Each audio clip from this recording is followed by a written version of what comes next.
नमस्कार, मैं रविश कुमार। 2.5 लाख की फोर्स है यूपी पुलिस की।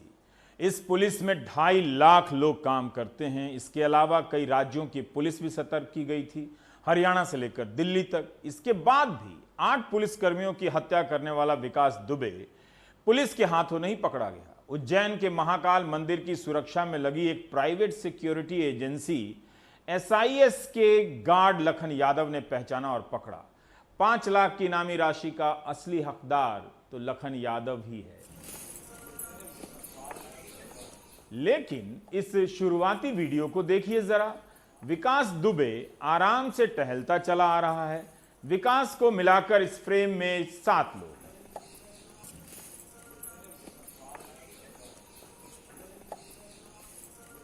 आसमानी रंग की वर्दी में प्राइवेट सिक्योरिटी एजेंसी का गार्ड साथ साथ चल रहा है, जो लखन है। एक पुलिस वाला हाथ हिलाता हुआ चला आ रहा है। पीछे 4 और लोग हैं जो गाढ़े नीले रंग की सफारी सूट में हैं। उनके पास भी हथियार नहीं है। दूर पीछे सुदूर एक हथियारबंद पुलिस की झलक मिलती है, जो वहीं कहीं रुक गया है। इस वीडियो को देखकर यही लग रहा है कि विकास ही प्राइवेट सिक्योरिटी गार्ड को लेकर पुलिस वाले के पास जा रहा है। 8 पुलिसकर्मियों को मारने वाला हत्यारा इतना आज्ञाकारी लग रहा है, इतना आराम से तब चलता आ रहा है जब मंदिर की सिक्योरिटी ने ज्यादा पूछताछ की तो वो उनसे मारपीट करने लगा था। वीडियो से लगता ही नहीं कि मारपीट के बाद 8 पुलिस वालों का हत्यारा ऐसे टहलते हुए तस्वीरों में दिखेगा। तो गार्ड ने पहचानने पर जब नाम पूछा तो विकास दुबे ने भी नाम बता दिया कि वो विकास दुबे है। यह मंदिर उच्च सुरक्षा वाला स्थान है। चप्पे चप्पे पर कैमरे लगे हैं। उनकी रिकॉर्डिंग से ही पता चल सकता है कि विकास ने खुद सरेंडर किया या किसी ने पहचाना। लखन यादव ने मीडिया से कहा कि वह पीछे के दरवाजे से आने का प्रयास कर रहा था। उसके साथ 2-3 और लोग थे। मुमकिन है आम लोग भी हों, लेकिन क्या वो सरेंडर करने के इरादे से ही मंदिर के परिसर में आया? अगर वो मंदिर के भीतर मास्क के साथ पहचाना जा सकता था तो फरीदाबाद के होटल में, घर में, फरीदाबाद से उज्जैन जाने के रास्ते में क्या पहचाना नहीं गया होगा? क्या बीच में कहीं कोई नाका नहीं पड़ा होगा जहां पुलिस ने गाड़ियों की चेकिंग नहीं की होगी? मैं विकास दुबे हूं, कानपुर वाला। कानपुर के बिकरू गांव से फरार चल रहा विकास दुबे इस तरह उज्जैन के महाकाल मंदिर में पकड़ा जाएगा, ये किसी ने सोचा भी नहीं था। ये गिरफ्तारी नाटकीय रही। बताया जा रहा है कि वो सुबह 7 बजे के आसपास मंदिर पहुंचा। 7:30 पौने 8 बजे के आसपास फूल प्रसाद की एक दुकान पर पहुंचकर उसने मास्क हटा लिया। वहां से फूल प्रसाद खरीद कर वो मंदिर के पिछले हिस्से में गया, जहां से इन दिनों प्रवेश मिलता है। दुकानदार को शक हुआ। उसने मंदिर में तैनात निजी सुरक्षा कर्मियों को इसकी जानकारी दी। निजी सुरक्षा कर्मी ने उससे पूछताछ की और उसकी ID पर संदेह हुआ तो वो झगड़ा करने लगा। परिसर में ही महाकाल मंदिर थाने के सिपाही चले आए। तब उसने बताया कि वो कौन है। मैं विकास दुबे हूं, कानपुर वाला। जैसे हमने विकास दुबे का जो फोटो देख रखा था हम लोगों ने जी, तो हम लोगों को लगा यहाँ महाकाल के दर्शन करने आया। 2 घंटे तक पहले हमने इंक्वायरी किया। उसका हमारे डिपार्टमेंट के अधिकारी को बताया, हम लोगों ने पुलिस कस्टडी को बताया। अभी इंक्वायरी चल रही है। दर्शन कर चुका था क्या वो? नहीं, दर्शन करने जा रहा था। हम लोगों ने CCTV देखते हुए उसको 2 घंटे तक इंक्वायरी किया। सवाल यह है कि मंगलवार को फरीदाबाद में देखा गया विकास दुबे गुरुवार सुबह उज्जैन कैसे पहुंचा? उसने कितने राज्यों की पुलिस को चकमा दिया? मध्य प्रदेश के गृह मंत्री का कहना है वो राजस्थान के कोटा से होता हुआ नीमच के रास्ते उज्जैन पहुंचा। उसने फर्जी आई कार्ड बनवा रखा था। ये आया कब था उज्जैन, कुछ पता लग पाया सर? अभी तक सुबह गाड़ी से आया है। सुबह बाई रोड ही आया है। बाई रोड आया कोटा से। तो इतनी देश भर में कोरोना के मद्देनजर भी बहुत सुरक्षा चल रही है। ये कह रहे हैं हरियाणा में था, फिर बताया ना कि ID फर्जी लिए हुए था पॉल के नाम की, जिसको दिखाता हुआ आया है। अच्छा, ID बरामद भी हो गई है, वो भी हो गई है। बाद में जब मारपीट उससे की है तो वो वहीं बोल दिया था कि मैं कानपुर वाला वो हूँ। धमकाया उसने कि मुझे मत मारो, मैं फलाना हूँ। तो अभी उसको थाने में रखा गया है। अभी किस बारे में पूछताछ चल रही है आगे उससे? अभी यूपी पुलिस का इंतजार है और बाकी की जानकारी ली जा रही है। तो ट्रांजिट रिमांड पर उसको यूपी को सौंपेंगे फिर? निश्चित रूप से यूपी को सौंपे। हालांकि इस आधिकारिक बयान के बावजूद ये शक बना हुआ है कि विकास दुबे ने खुद को जानबूझकर गिरफ्तार होने दिया ताकि पुलिस कोई मुठभेड़ दिखाकर उसे मार न सके। गिरफ्तारी की खबर मिलते ही यूपी और मध्य प्रदेश के मुख्यमंत्रियों ने आपस में बातचीत की। उसे यूपी ले जाने की बात हो गई। मध्य प्रदेश पुलिस ने, उज्जैन पुलिस ने त्वरित कार्रवाई कर इस दुर्दांत अपराधी को गिरफ्तार किया है, हिरासत में लिया है। मैं मध्य प्रदेश पुलिस को इसके लिए बधाई देता हूं। हम उत्तर प्रदेश के निरंतर संपर्क में हैं।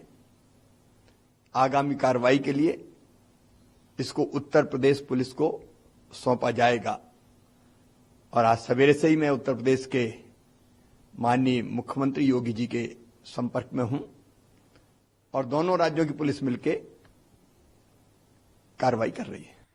उधर कांग्रेस नेता दिग्विजय सिंह ने आरोप लगाया कि विकास दुबे को राजनीतिक संरक्षण से बचाया जाता रहा है। वहीं पूर्व कानून मंत्री पीसी शर्मा ने मामले में सीबीआई जांच की मांग की। सवाल मध्य प्रदेश के गृह मंत्री पर भी उठे क्योंकि 2017 चुनाव में वो कानपुर सीट के प्रभारी थे। इतनी बड़ी घटना करने के 5 दिन तक वह पुलिस ढूंढ नहीं पा रही है। वही पुलिस जिसने कि 1000 बसों की जानकारी 1 घंटे में इकट्ठी कर ली थी, प्रियंका जी ने जब बसों की व्यवस्था की थी, वैसी पुलिस 5 दिन तक लगातार इस व्यक्ति को नहीं ढूंढ पाई, इस गैंगस्टर को नहीं ढूंढ पाई। इसका क्या मतलब है? पूरे मामले की जांच होना चाहिए कि किस किस से इसके संबंध रहे हैं और उत्तर प्रदेश से मध्य प्रदेश ही क्यों आया हो। और भी महाराष्ट्र था या गुजरात है, वहाँ जा सकता था, लेकिन मध्य प्रदेश क्यों आया, ये सब एक जांच का विषय है। अब देखना है विकास दुबे के साथ क्या सलूक होता है। अब तक उसके बहुत सारे साथी मारे जा चुके हैं। उत्तर प्रदेश का कुख्यात गैंगस्टर विकास दुबे जैसे ही महाकाल मंदिर उज्जैन से पूजा करके निकला, उसे गिरफ्तार कर लिया गया। हालांकि पुलिस अब ये जानने में जुटी है कि कैसे वो 700 किलोमीटर से ज़्यादा का रोड सफ़र तय करके उत्तर प्रदेश, हरियाणा, राजस्थान और मध्य प्रदेश जैसे राज्यों में पुलिस को छकाकर महाकाल मंदिर तक पहुंचा। किसने उसकी मदद की? उज्जैन से कैमरा पर्सन रिजवान खान और अपने सहयोगी अजय पटवा के साथ अनुराग तिवारी, एनडीटीवी इंडिया। उधर लखनऊ में एडीजी पुलिस का बयान है कि देश की सारी पुलिस एक है, यूपी पुलिस और मध्य प्रदेश पुलिस एक है। तो क्या उज्जैन के मंदिर में ही विकास के सरेंडर की योजना बनी थी? यह सब जांच के विषय हैं। मैं विकास दुबे हूं, कानपुर वाला। विकास कांड की जब फुर्सत से समीक्षा होगी तब ये समझ में आएगा कि हमने क्या खोया और क्या पाया। हमारे सहयोगी आलोक पांडे जब उसके गांव पहुंचे तो उनके भी मन में तमाम सवाल उठे। जब मैं यहाँ अंदर आ रहा था तो मैं इंग्लिश के लिए स्क्रिप्ट लिख रहा था, तो मैंने ये सोच के लिखा कि यहाँ मुझे ये मिलेगा कि भाई सिर्फ पुलिस वाले मिलेंगे और शांति मिलेगी। और यहाँ जब मैं आया तो एग्जैक्टली वही मिला। पुलिस काफ़ी है। जो चौबेपुर थाना है, जो इस क्षेत्र का संबंधित थाना है, वहाँ से सब लोगों को हटा दिया गया है।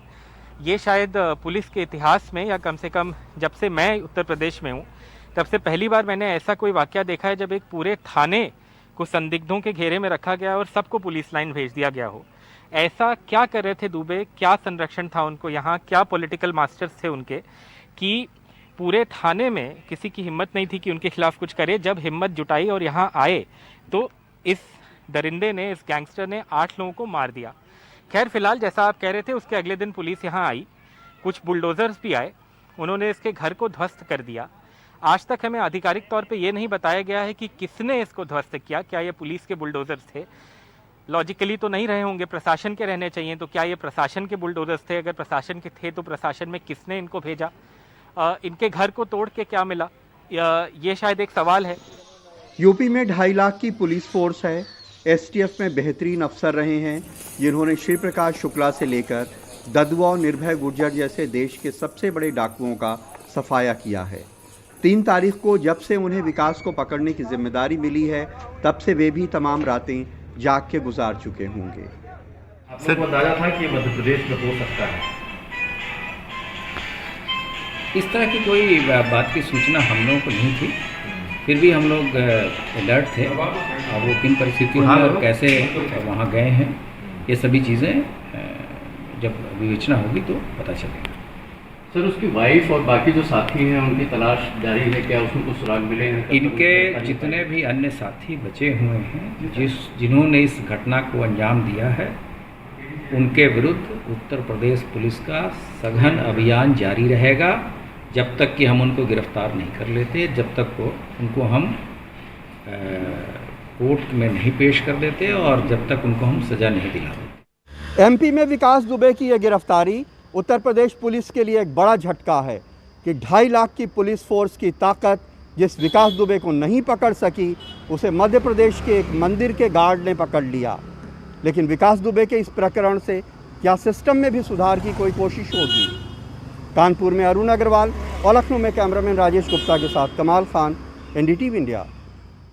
बहरहाल विकास दुबे पकड़ा गया है, उसकी फरारी भी सवालों के घेरे में थी और गिरफ्तारी भी है। यह कोई सामान्य अपराधी तो नहीं है, इसे आतंकवादी भी कहा जा रहा है। इसके अपराध में कई लोग साझेदार होंगे। क्या उनका पकड़ा जाना ज़रूरी नहीं है? तो फिर पुलिस एनकाउंटर का रास्ता क्यों चुन रही है? फरीदाबाद के जिस घर से प्रभात मिश्रा गिरफ्तार हुआ था उसे एनकाउंटर में मार दिया गया है। इसी मकान से बुधवार को प्रभात मिश्र की गिरफ्तारी हुई थी। इससे पहले विकास अपने साथियों के साथ एक होटल में ठहरा था फरीदाबाद में ही। एक वीडियो आया है जिसमें वो आराम से ऑटो पकड़कर कहीं जाते हुए दिख रहा है। प्रभात मिश्र से पुलिस ने अपना हथियार बरामद कर लिया, जो कानपुर में वारदात की रात पुलिस से लूट ली गई थी। 9 जुलाई की सुबह खबर आती है कि कानपुर ले जाने के रास्ते में पुलिस की गाड़ी का टायर पंचर हो गया। टायर बदला जा रहा था, तभी प्रभात मिश्र ने पुलिस पर हमला कर दिया, रिवॉल्वर छीन लिया और पुलिस पर फायरिंग कर दी। तो जवाब में पुलिस ने गोली चलाई और प्रभात मिश्रा मारा गया। विकास दुबे, अमर दुबे और प्रभात मिश्र तीनों एक साथ फरीदाबाद आए थे। अमर दुबे का एनकाउंटर हमीरपुर में हो गया, प्रभात मिश्र का कानपुर में, प्रवीण दुबे का इटावा में। प्रभात मिश्र के एनकाउंटर की कहानी पुलिसिया एनकाउंटर की कहानी जैसी लगती है, मगर पाठक के भी अपने सवाल होते हैं। क्या पुलिस प्रभात मिश्र को इस तरह से ले जा रही थी कि वह हथियार छीन ले और पुलिस पर ही गोली चला दे? पुलिस के काफिले में कितनी गाड़ियां थी, कितने हथियारबंद पुलिस थे और घायल पुलिस वालों की तस्वीर कहां है, उनकी हालत कैसी है? प्रभात मिश्र का पुलिस पर हमला करना बता रहा है कि चौबेपुर की घटना के बाद भी पुलिस की सतर्कता का लेवल क्या है। पुलिस का कहना है कि वो फरीदाबाद से पकड़े गए प्रभात मिश्रा को लेकर कानपुर आ रही थी। उनकी गाड़ी के पीछे एसटीएफ की गाड़ी भी थी। पनकी में पुलिस की गाड़ी पंक्चर हो गई। जब वे देखने उतरे तभी प्रभात पुलिस की पिस्टल छीन कर भागने लगा।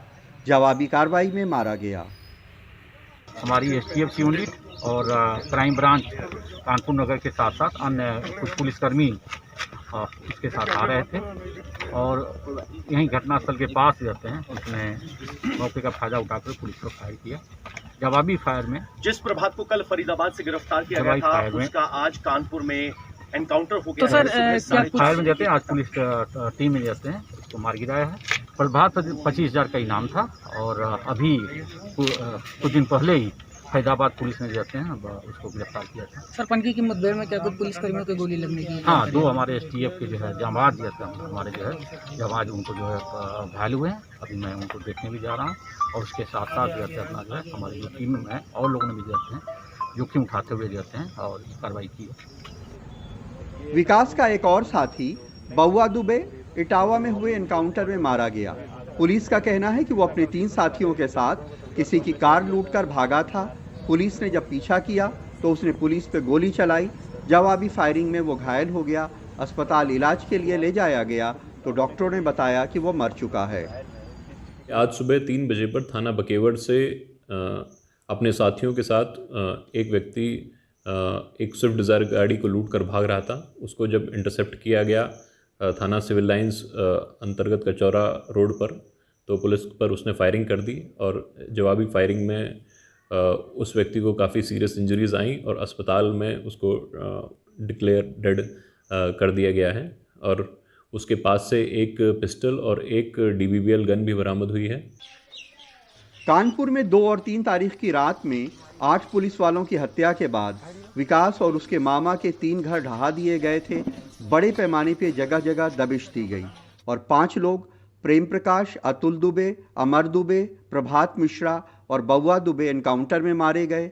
2 लोग दयाशंकर अग्निहोत्री और श्याम वाजपेयी एनकाउंटर में घायल होकर पकड़े गए और 9 लोग विकास दुबे, बिट्टू, सुरेश, रेखा, शमा दुबे, सुरेश वर्मा, खुशी दुबे, संजीव दुबे और जहान यादव बिना मुठभेड़ के पकड़े गए।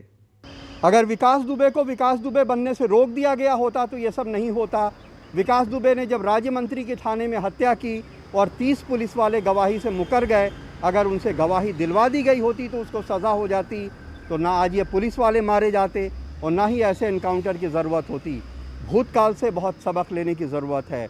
इटावा में अरशद जमाल, कानपुर में अरुण अग्रवाल और लखनऊ में कैमरामैन राजेश गुप्ता के साथ कमाल खान, एनडीटीवी इंडिया। विकास दुबे ने 2017 की जांच में बीजेपी के 2 विधायकों के नाम लिए थे। एक सांसद के साथ तस्वीर भी है। क्या विकास की गिरफ्तारी के बाद इन सवालों की जांच होगी? उसने अपने सजातीय वोट बैंक के दम पर किस किस को किस चुनाव में उपकृत किया? क्या यह सब कभी सामने आएगा? कानपुर का जय वाजपेयी से उसका क्या संबंध है? जय वाजपेयी भी गिरफ्तार है, जिसके यहां से बिना नंबर प्लेट की 3 महंगी गाड़ियां बरामद हुई थी। विकास दुबे की गिरफ्तारी से कहानी यहीं पर खत्म हो जाएगी या आगे शुरू होने जा रही है?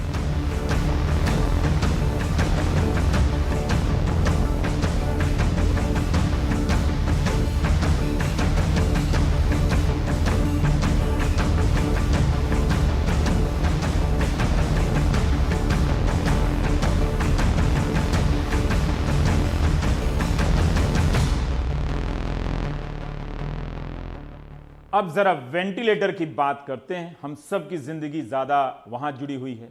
जून के अंत तक 50,000 वेंटिलेटर लाए जाने की बात हुई थी। कितने आए, किसी को यह घोषणा याद है? जो भूल चुके हैं वही ज्यादा सुखी हैं। कम से कम मैसेज नहीं करना पड़ता है कि 50,000 वेंटिलेटर आया कि नहीं, पता कीजिए। इस सवाल पर आने से पहले पिछले 2-3 महीने में वेंटिलेटर को लेकर क्या क्या रिपोर्ट छपी है, उसकी विकास यात्रा पर ले जाना चाहता हूं।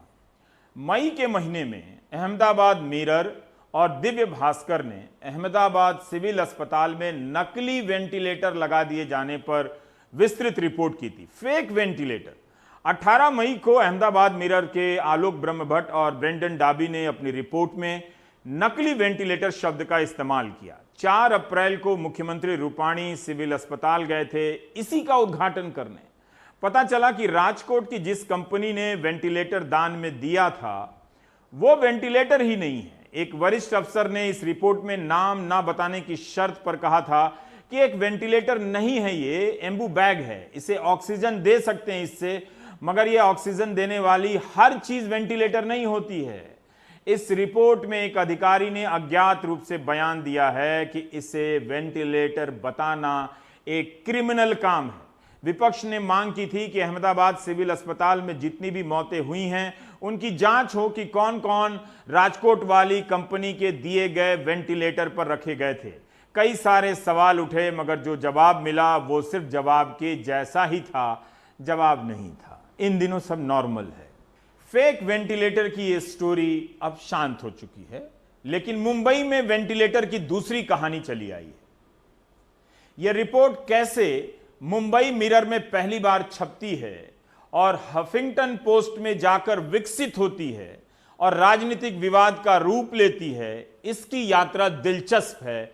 यह बताएगी ये कहानी कि खबरों को भी आप किस तरह से देख सकते हैं चलते हुए, बदलते हुए। 20 जून को मुंबई मिरर के चैतन्य मरपकवार की रिपोर्ट छपती है कि सेंट जॉर्ज हॉस्पिटल 39 और जेजे हॉस्पिटल में 42 वेंटिलेटर लगाए गए हैं। ये वेंटिलेटर कोविड-19 के मरीज के लायक ही नहीं है। इन्हें आईसीयू में इस्तेमाल नहीं किया जा सकता है। बाकायदा डॉक्टर अपनी रिपोर्ट में कहते हैं कि यह जरूरत से कम ऑक्सीजन की सप्लाई करता है। एक मशीन तो लगने के 5 मिनट के भीतर ही बंद हो गई। इस रिपोर्ट के अनुसार डॉक्टर टीपी लहाने ने मुंबई के गार्डियन मंत्री असलम शेख से कहा कि यह वेंटिलेटर आईसीयू के काम का नहीं है, इसे वापस करा दीजिए। इस रिपोर्ट के अनुसार सेंट जॉर्ज अस्पताल ने 39 वेंटिलेटर वापस कर दिए और जेजे हॉस्पिटल ने वापस करने के लिए कह दिया। ये सभी वेंटिलेटर एग्वा वेंटिलेटर कंपनी के हैं, जिसने सस्ता वेंटिलेटर बनाने का दावा किया है। आमतौर पर 10 से 14 लाख में एक वेंटिलेटर आता है। इस कंपनी का वेंटिलेटर 2.5 लाख में आ जाता है। मुंबई मिरर की इस रिपोर्ट में यह तो था कि किसी एनजीओ ने 81 वेंटिलेटर दिया है, लेकिन एनजीओ का नाम नहीं था। यही नहीं, इस अखबार के संवाददाता चैतन्य ने लिखा है कि एग्वा कंपनी से सवाल पूछा था मगर जवाब नहीं आया। मुंबई मिरर की यह रिपोर्ट 20 जून की है।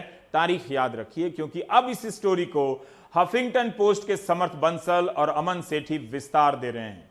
वेंटिलेटर पर इनकी दो स्टोरी है और इससे काफी अलग है। पहली रिपोर्ट 24 जून की है, जिसमें अमन और समर्थ बताते हैं कि एगवा के वेंटिलेटर को पीएम केयर फंड से खरीदा गया। सरकारी पैनल ने इस वेंटिलेटर को लेकर कई सवाल उठाए थे। एगवा का बनाया हुआ वेंटिलेटर आईसीयू में काम आने वाले वेंटिलेटर का विकल्प नहीं हो सकता है। इसे सिर्फ बैकअप के रूप में इस्तेमाल किया जा सकता है। याद करें, यही बात जेजे अस्पताल के डॉक्टर मुंबई मिरर की स्टोरी में कह रहे हैं। यानी सरकारी पैनल को जो लगा वो पूरी तरह से गलत नहीं था। समर्थ और अमन की रिपोर्ट के अनुसार सरकार के दो पैनलों ने इस वेंटिलेटर पर सवाल उठाए हैं। इस रिपोर्ट के अनुसार पीएम केयर फंड से इसके बाद भी 10,000 वेंटिलेटर खरीदने के ऑर्डर दिए गए। बाकी रिपोर्ट आप खुद भी पढ़ें। अब 4 जुलाई को अमन और समर्थ की एक और रिपोर्ट आती है हफिंगटन पोस्ट में। याद कीजिए, मुंबई मिरर की रिपोर्ट में एनजीओ का जिक्र था, नाम नहीं था। इस रिपोर्ट में लिखा है कि पीएम केयर फंड से यह वेंटिलेटर खरीदा गया और जेजे अस्पताल और सेंट जॉर्ज अस्पताल को दिया गया। यही नहीं, दोनों रिपोर्ट कंपनी के पूर्व कर्मचारी से बात करते हैं दोनों रिपोर्टर, और लिखते हैं कि इस वेंटिलेटर में ऐसा सॉफ्टवेयर डाला गया है जो जानकारियों को, डेटा को छिपाता है। डॉक्टर भी कहते हैं कि जो मशीन पर दावा किया गया है उससे काफी कम इसका वास्तविक प्रदर्शन है। जेजे हॉस्पिटल की रिपोर्ट 5 डॉक्टरों के पैनल ने लिखी है। हफ पोस्ट ने उस रिपोर्ट को पढ़ने का दावा किया है। यह रिपोर्ट यह भी बताती है कि केंद्र सरकार के अस्पताल दिल्ली के राम मनोहर लोहिया में भी इस कंपनी का वेंटिलेटर लगाया गया है। हफिंगटन पोस्ट के समर्थ बंसल और अमन ने सरकार से भी जवाब मांगा था, मगर जवाब नहीं आया। लेकिन प्रेस इंफॉर्मेशन ब्यूरो पीआईबी ने फैक्ट चेक कर अपनी तरफ से इस स्टोरी को फेक घोषित कर दिया और पीआईबी ने ट्वीट में लिख दिया कि सरकार ने कमजोर गुणवत्ता वाले वेंटिलेटर खरीदे हैं। ये अखबार का दावा है हफिंगटन पोस्ट का, लेकिन तथ्य है कि टेक्निकल कमेटी की मंजूरी के बाद ही वेंटिलेटर खरीदे गए। पूरी प्रक्रियाओं का पालन हुआ है, सफल क्लिनिकल ट्रायल भी हुए हैं। रिपोर्टर ने सरकार से पूछा तो उसे जवाब नहीं मिला। पीआईबी ने सरकार में किससे पूछा होगा पता नहीं चला। मुंबई मिरर और हफ पोस्ट की रिपोर्ट में जो सवाल उठाए गए हैं उनका जवाब सिर्फ ये नहीं हो सकता है। बाकायदा जेजे अस्पताल के डॉक्टरों की कमेटी की रिपोर्ट देखे जाने की बात है। इतनी आसानी से रिपोर्ट को खारिज नहीं किया जा सकता है। हफपोस्ट इंडिया की 24 जून की स्टोरी के 3 मेजर पॉइंट थे। पहला, मई 16 को जब आरएमएल हॉस्पिटल में क्लिनिकल ट्रायल हुआ तो डॉक्टर्स ने एगवा की वेंटिलेटर को पास नहीं किया। डॉक्टर्स ने काफ़ी इश्यूज रेज किए। दूसरा, मई 27 को जब वेंटिलेटर्स का रीटेस्ट किया गया, इस बार डॉक्टर्स ने पास तो किया पर 2 शर्तें रखी।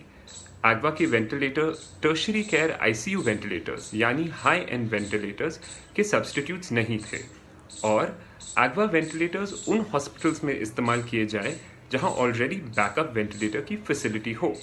फाइनली हमने उन डॉक्टरों से बात की जो एगवा के वेंटिलेटर्स यूज़ कर चुके थे। उन्होंने भी काफ़ी इश्यूज रेज किए।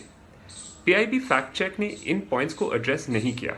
उन्होंने सिर्फ कहा कि डॉक्टर्स की कमिटी ने इन वेंटिलेटर्स को अप्रूव कर दिया है। हमारे न्यूज़ रिपोर्ट ने दिखाया कि ये वेंटिलेटर्स को अप्रूव तो किया, पर कैसे अप्रूव किया।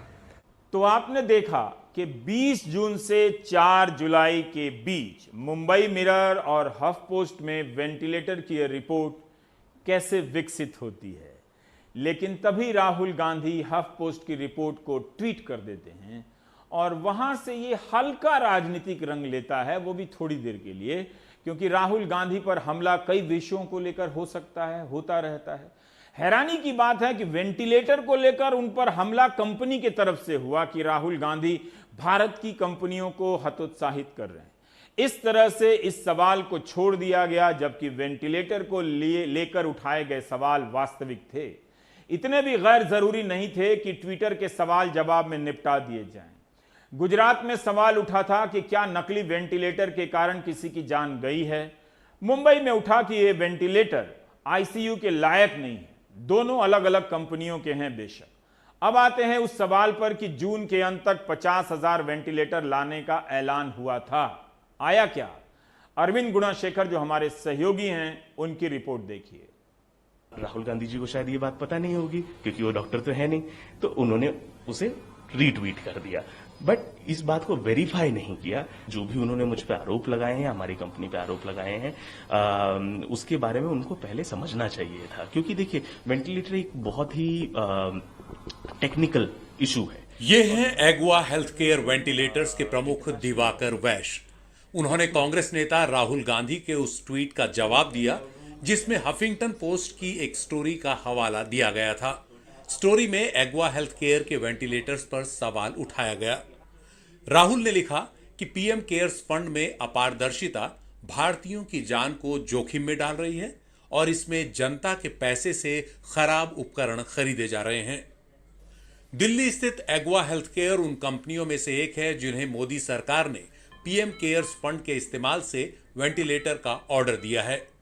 जिन 53,500 वेंटिलेटर्स का ऑर्डर दिया गया, उनमें से 10,000 की सप्लाई एग्वा हेल्थ केयर को करनी है। 30,000 वेंटिलेटर्स का ऑर्डर भारत इलेक्ट्रॉनिक्स लिमिटेड को दिया गया है और 13,500 का order Andhra Pradesh medtech zone को दिया गया है। मैं 100% पे ले जा रहा हूं। उधर दिल्ली और मुंबई के 3 अस्पताल भी एग्वा के वेंटिलेटर्स की क्वालिटी को लेकर चिंता जता चुके हैं। दिल्ली के एलएनजेपी अस्पताल ने कहा कि वेंटिलेटर में बाईपैप मोड नहीं है। मुंबई के जेजे अस्पताल ने कहा कि वेंटिलेटर्स में हाई FiO2 परसेंटेज देने में मुश्किल है। ये वेंटिलेटर आईसीयू में बहुत ही गंभीर मरीजों की जरूरतें पूरी नहीं कर पा रहे। उधर एग्वा हेल्थ केयर के प्रमुख दिवाकर वैश्य का कहना है कि वेंटिलेटर की क्वालिटी की शिकायत का हल निकल गया है। समस्या उपकरण में नहीं है बल्कि उसे लगाया ही गलत तरीके से गया था। एलएनजेपी हॉस्पिटल है जिसने हमारा वेंटिलेटर रिजेक्ट नहीं किया, उसने ये बोला था कि हमारे वेंटिलेटर के अंदर सीपैप बाईपैप नहीं है और उन्होंने अब ये बात बता दी है कि हाँ इसमें सीपैप बाईपैप है।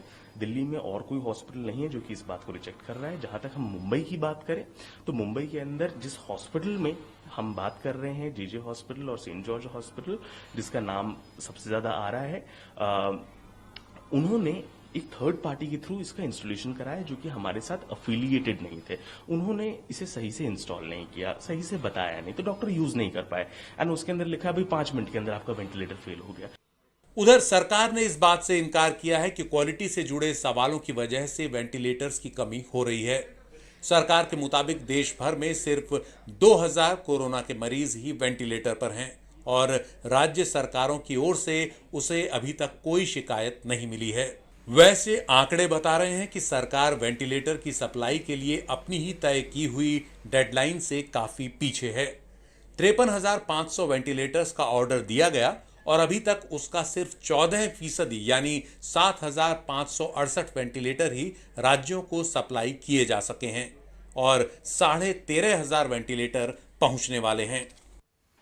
वैसे क्वालिटी के साथ ही कीमत को लेकर भी सवाल बने हुए हैं। आरोप लग रहा है कि सरकार ने 50,000 वेंटिलेटर्स खरीदने के लिए 2,000 करोड़ रुपए खर्च किए। इस तरह एक वेंटिलेटर करीब 4 लाख रुपए का पड़ रहा है, जबकि एग्वा हेल्थ केयर एक वेंटिलेटर 1.5 लाख रुपए का बेच रही है। इस पर सरकार की सफाई है कि एग्वा वेंटिलेटर सस्ते हैं, लेकिन बाकी वेंटिलेटर्स की लागत 5 लाख से 8 लाख रुपए प्रति यूनिट पड़ रही है। इसकी वजह से वेंटिलेटर्स की औसत कीमत बढ़ गई है। नई दिल्ली से अरविंद गुणाशेखर की रिपोर्ट, एनडीटीवी इंडिया। जाहिर है 50,000 वेंटिलेटर के इंतजाम का ऐलान हुआ था, उस पर स्पष्टीकरण तो आनी ही चाहिए। लोगों की जिंदगी खतरे में पड़ रही है। अगर लोग ही इन सवालों के जवाब नहीं चाहते हैं वो भी ठीक है, फिर सभी को अस्पताल के बाहर जाकर मीडिया को फोन नहीं करना चाहिए, थाली बजाना चाहिए। सवाल सिंपल है, अगर 50,000 वेंटिलेटर आ गए होते तो मुंबई में अस्थायी अस्पताल बनाकर बीएमसी को यह नहीं कहना पड़ता कि प्राइवेट पार्टियों तुम आओ वेंटिलेटर की सप्लाई करो, हम किराया देंगे। क्या यह कोई और खेल है प्राइवेट पार्टी के लिए या वाकई वेंटिलेटर होने का वैकल्पिक इंतजाम है प्राइवेट पार्टी के जरिए? पूजा की यह रिपोर्ट देखिए। कोरोना वायरस से जंग के लिए मुंबई शहर में और 3,520 कोविड बेड तैयार किए गए हैं। दहिसर, मुलुंड, महालक्ष्मी और बीकेसी में अस्थायी अस्पतालों में तैयार हुए कुल नए बेड्स में 222 आईसीयू बेड हैं। पर सबसे बड़ा सवाल ये है कि मेडिकल स्टाफ की कमी के बीच ये जंबो फैसिलिटी किस काम की। तो इसके लिए बीएमसी ने इन मेडिकल फैसिलिटीज में आईसीयू बेड के लिए आउटसोर्सिंग का फैसला किया है। बीएमसी ने निजी संस्थाओं को जंबो सुविधाओं पर आईसीयू बेड लेने की अनुमति दी है, जहां उन्हें अपने डॉक्टर और अपने स्टाफ ही देने होंगे, जबकि बीएमसी बेड, दवा, ऑक्सीजन की सप्लाई और वेंटिलेटर सहित स्वास्थ्य देखभाल के बुनियादी ढांचे की व्यवस्था करेगी। बीएमसी ने निजी बोलीदाताओं को प्रत्येक बेड के लिए करीब 6,000 रुपए देने का फैसला किया है। प्राइवेट बिडर्स को आईसीयू के लिए स्टाफ की उपलब्धता के विषय में मेडिकल काउंसिल ऑफ इंडिया के दिशा निर्देशों का पालन करना होगा। इस 3,500 बेड में करीबन 300 बेड आईसीयू के लिए हमने आरक्षित किए हैं। आईसीयू बेड चलाने के लिए एक विशेष रूप से साधन सामग्री लगती है, प्रशिक्षित मनुष्यबल लगता है। तो इसके लिए हमने इस बार एक नया प्रयोग किया है। निजी क्षेत्र को भी इसमें सम्मिलित करने का प्रयास हमारा रहा है और निजी क्षेत्र में हमने एक्सप्रेशन ऑफ इंटरेस्ट द्वारा जिन जिन निजी क्षेत्रों को इसमें इच्छाएं थी उन लोगों ने अपना बिड दिया, उसमें से एक को हमने चुना है। मुंबई शहर के अगल बगल के जो महानगर पालिका है, छोटा क्षेत्र है, जैसे थाना म्यूनिसिपल कॉर्पोरेशन है, कल्याण डोंबिवली म्यूनिसिपल कॉर्पोरेशन है, मेरा भाईंदर म्यूनिसिपल कॉर्पोरेशन है।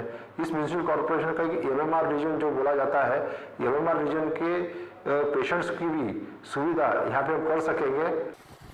सवाल है, जिन प्राइवेट अस्पतालों में स्टाफ की कमी के कारण हालात पहले से खस्ता थे, सरकार की नई अस्थायी अस्पतालों के लिए उनके पास स्टाफ कहां से आएंगे? अभी अगर इनको आउटसोर्स किया गया है और कोई कॉन्ट्रैक्ट वाले बोलता है, कॉन्ट्रैक्टर कहते हैं कि नहीं मैं लूँगा ये कॉन्ट्रैक्ट और डॉक्टर को मैं लेके आऊँगा, तो वो डॉक्टर कहाँ से लेके आएंगे? यानी कि क्या जो प्राइवेट हॉस्पिटल में डॉक्टर काम कर रहे हैं, जो प्राइवेट हॉस्पिटल में मौसी, वार्ड बॉय, स्टाफ काम कर रहे हैं, क्या वहाँ से लिया जाएगा? तो फिर प्राइवेट हॉस्पिटल क्या करेंगे? उनके वार्ड बॉय, मौसी, डॉक्टर का क्या होगा? तो ये एक बात सोचने लायक है। बीएमसी के पेमेंट के इश्यूज तो है ही। जो लोग ने अभी तक काम किया है बीएमसी के साथ में कोविड ड्यूटी पे, उन्हें पेमेंट नहीं मिल रही है। तो मुझे नहीं लगता कि ये कुछ मुमकिन है।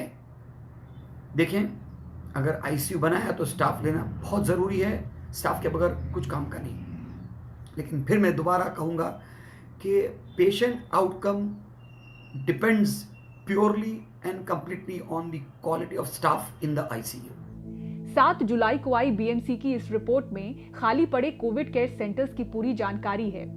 2 श्रेणियों में बटे इन सेंटर्स CCC 1, CCC 2 को मिलाएं तो कुल बेड्स हैं 74,713, जिनमें से अभी 13,196 भरे हैं, यानी 17% बेड ही इस्तेमाल में हैं।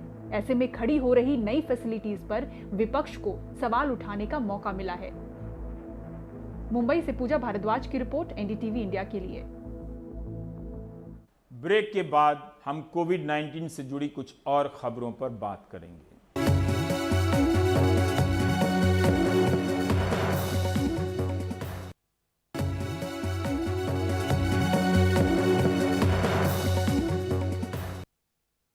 यह एक वैज्ञानिक तथ्य है कि प्लाज्मा से कोविड-19 के हर मरीज की जान नहीं बचाई जा सकती है, लेकिन जिसकी बच सकती है, आजमाने में क्या बुराई है।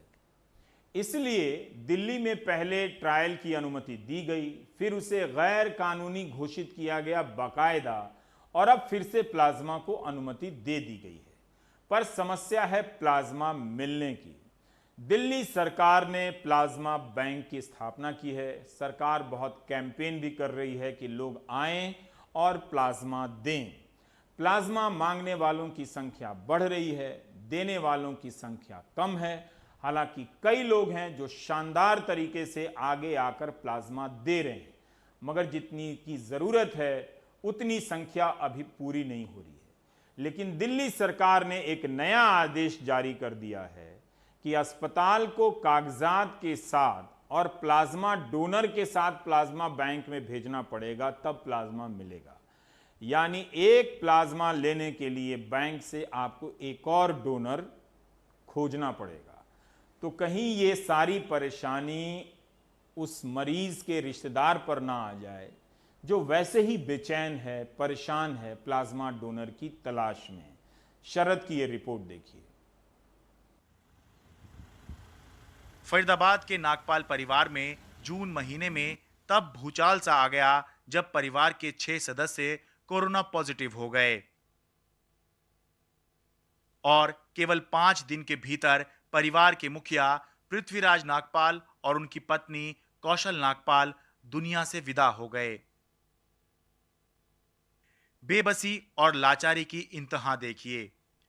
नागपाल दंपति के बेटे सुभाष और गजेंद्र अपने माता पिता को ना तो अंतिम विदाई दे सके और ना ही खुद अंतिम संस्कार कर सके, क्योंकि वो खुद उस समय कोरोना से जूझ रहे थे। लेकिन इनकी हिम्मत और जज्बा देखिए।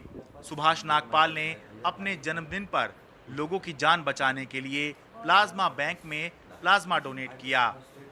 कह रहे हैं 14 दिन बाद फिर करेंगे। परिवार के कोरोना संक्रमित हुए सभी सदस्य प्लाज्मा डोनेट करेंगे। कोइंसिडेंस था कि उसी दिन मेरा बर्थडे था। Then I thought may be इससे बेटर ट्रिब्यूट मेरे पेरेंट्स के लिए क्या हो सकती है कि मैं उसी दिन ही किसी की मदर के लिए प्लाज्मा डोनेट करूं। किसी अगर अपनी मेरी माँ नहीं बच पाई तो शायद मेरे प्लाज्मा डोनेट करने से किसी और की मदर बच जाए तो मेरे लिए और मेरे पेरेंट्स के लिए बड़ी खुशी की बात होगी।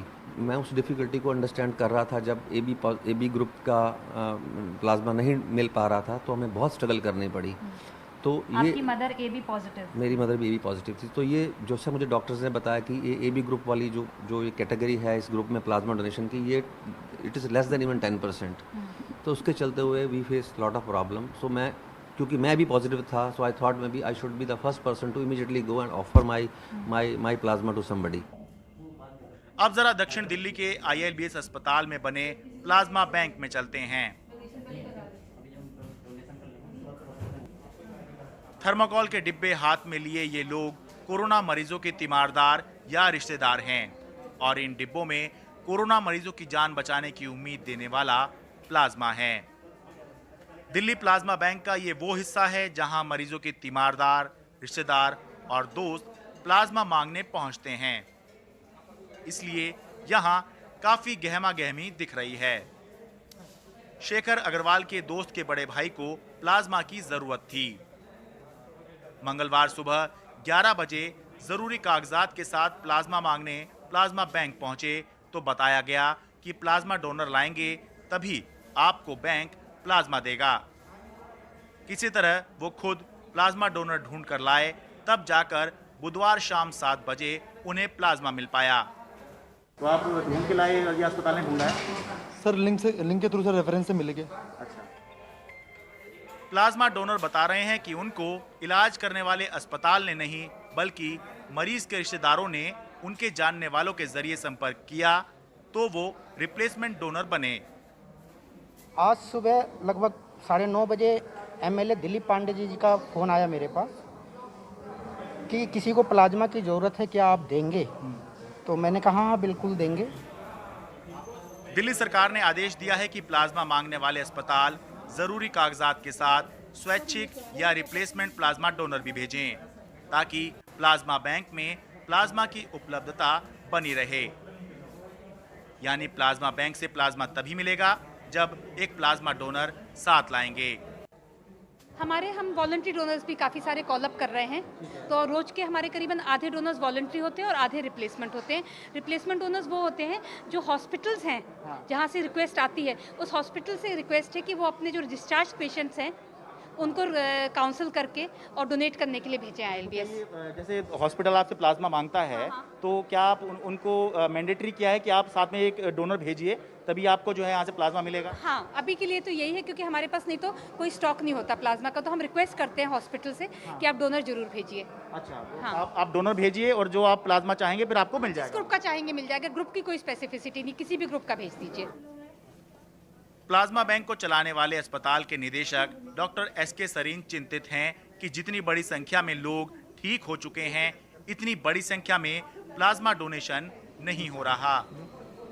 बैंक के लिए हमें ज़रूरत है कि लोग वॉलेंटरी डोनेशन करें। एक तो रिप्लेसमेंट डोनेशन हो गया, एक वॉलेंटरी डोनेशन जरूरी है। अब इतने 1000 लोग ठीक हुए हैं, अपने मन से कहाँ आ रहे हैं? सीएम साहब इतनी अपील कर रहे हैं, बार बार हाथ जोड़ के कह रहे हैं, सारे लोग कह रहे हैं, हम लोग डॉक्टर तो हमारी तरह से थोड़ा बहुत रिक्वेस्ट करते हैं, पर जनता को समझना पड़ेगा यार। यही एक समय, जैसे आपको याद है आप तो नहीं होंगे, 1962 की लड़ाई हुई थी भारत चीन की। एक बार कह दिया नेहरू जी ने कि भाई खून दो, लाइन लग गई खून देने वालों की। कहाँ है वो लोग? देशभक्ति का एक ये भी नमूना होना चाहिए कि आप देशभक्ति के तरीके से खून दें जिससे जान बचे। दिल्ली में 41,437 ऐसे लोग हैं जिनको कोरोना से ठीक हुए 14 दिन का समय हो चुका है। यानी अकेले दिल्ली में 41,000 से ज्यादा संभावित प्लाज्मा डोनर हैं। लेकिन दिल्ली प्लाज्मा बैंक में करीब 100 लोगों ने ही प्लाज्मा दान किया और लगभग इतने ही मौजूदा कोरोना मरीजों के लिए प्लाज्मा जारी भी किया जा चुका है। तो प्लाज्मा बैंक खुलने के बाद भी दिल्ली में दो तरह की समस्याएं बनी हुई हैं। पहली, दिल्ली के अंदर 41,000 से भी ज़्यादा संभावित प्लाज्मा डोनर मौजूद हैं, लेकिन प्लाज्मा बैंक में अभी तक करीब 100 लोगों ने ही प्लाज्मा डोनेट किया है। दूसरी, सरकारी आदेश के मुताबिक प्लाज्मा बैंक से प्लाज्मा लाने की जिम्मेदारी और रिप्लेसमेंट प्लाज्मा डोनर का इंतजाम करने की जिम्मेदारी ट्रीटमेंट कर रहे अस्पताल की है, लेकिन ज़्यादातर अस्पताल इसे मरीजों के रिश्तेदारों के ऊपर डाल रहे हैं और मरीजों के रिश्तेदार भी मजबूर हैं क्योंकि उनको अपनों की जान बचानी है, इसलिए सब भागे भागे फिर रहे हैं। सुकीर्ति द्विवेदी और अपने कैमरा पर्सन सचिन गुप्ता के साथ मैं शरद शर्मा, एनडीटीवी इंडिया।